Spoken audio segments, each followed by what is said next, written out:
Dans le monde de l'édition, la variété est grande. Livres, dépliants, revues, quotidiens, rapports internes, invitations personnalisées et bien d'autres encore. La plupart de ces ouvrages, qu'ils soient en version électronique ou imprimée, ont été créés avec un logiciel de mise en page. Prenons par exemple un document imprimé seulement au recto. Dans le logiciel de mise en page, les pages de ce document sont placées individuellement, une à la suite de l'autre. Pour faciliter la navigation entre ces pages, on utilise le panneau « Pages ».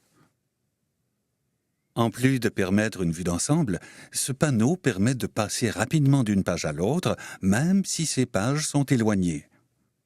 Ce panneau nous permet aussi d'ajouter de nouvelles pages au document ou d'en supprimer. On peut même déplacer les pages pour changer leur ordre d'apparition dans le document. Ce panneau indique également le type de page. Dans le cas présent, il s'agit de pages simples. Les pages sont isolées. Mais il est possible d'avoir plusieurs pages en vis-à-vis.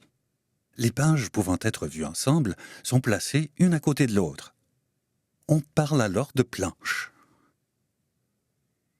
Au-delà du simple outil de navigation, ce panneau permet à l'utilisateur d'organiser toutes les pages d'un document en fonction du type de page à utiliser.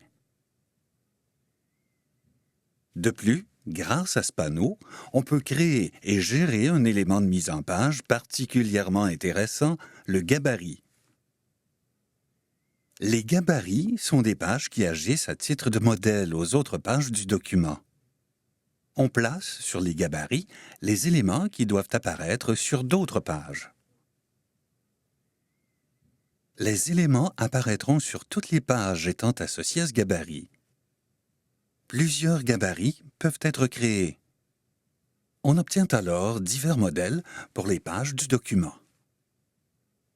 Différentes choses peuvent être placées sur les gabarits comme des images, des guides ou une numérotation automatique. Le panneau page et les gabarits, des outils qui permettent de simplifier la mise en page d'un document complet.